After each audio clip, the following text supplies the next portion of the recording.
بسم اللہ الرحمن الرحیم۔ صدقہ کی برکات۔ اللہ تعالیٰ ارشاد فرماتے ہیں سورۃ البقرہ میں،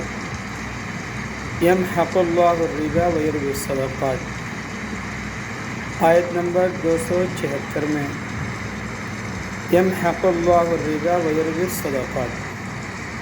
یمحق اللہ الربا، اللہ تعالیٰ ربا کو مٹاتا ہے، ویربی الصدقات، اور صدقات کو بڑھاتا ہے۔ حضرت انس رضی اللہ تعالیٰ عنہ سے روایت ہے کہ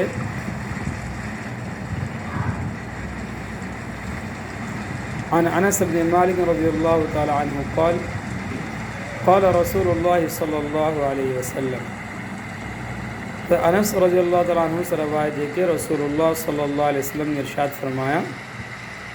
ان الصدقۃ لتطفئ غضب الرب،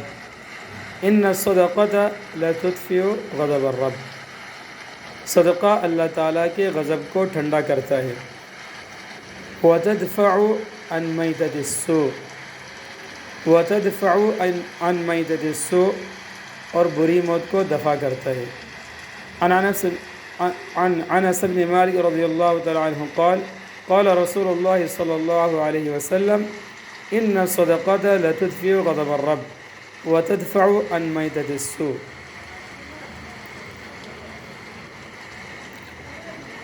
عن علی بن ابی طالب رضی اللہ تعالی عنہ قال قال رسول اللہ صلی اللہ علیہ وسلم، تو علی رضی اللہ تعالیٰ عنہ سے روایت ہے کہ رسول اللہ صلی اللہ علیہ وسلم نے ارشاد فرمایا، باکروا بالصدقہ، باکروا بالصدقہ، خیرات کرنے میں جلدی کیا کر، فإن البلاء لا يتخطئها، فإن البلاء لا يتخطئها، فإن البلاء لا يتخطئها، کیونکہ بلا اس سے آگے بڑھنے نہیں پاتی۔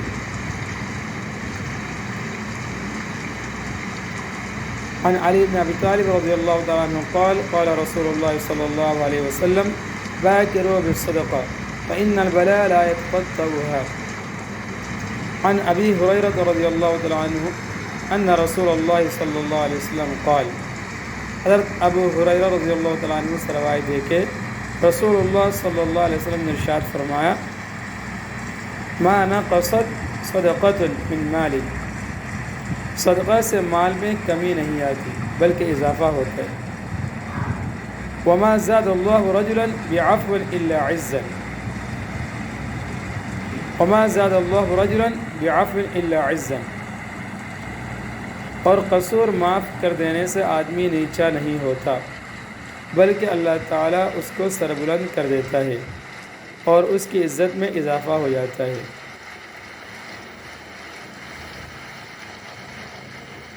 وما تواضع احد للہ الا رفعہ اللہ، وما تواضع احد للہ الا رفعہ اللہ، اور جو بندہ تواضع کرتا ہے اللہ تعالیٰ اسے سربلند کر دیتا ہے۔ عن ابی ہریرہ رضی اللہ تعالی عنہ ان رسول اللہ صلی اللہ علیہ وسلم قال، ما نقصت صدقۃ من مال وما زاد اللہ رجلا بعفو الا عزا، ما تواضع احد للہ الا رفعہ اللہ، او ما تواضع احد للہ الا رفعہ اللہ۔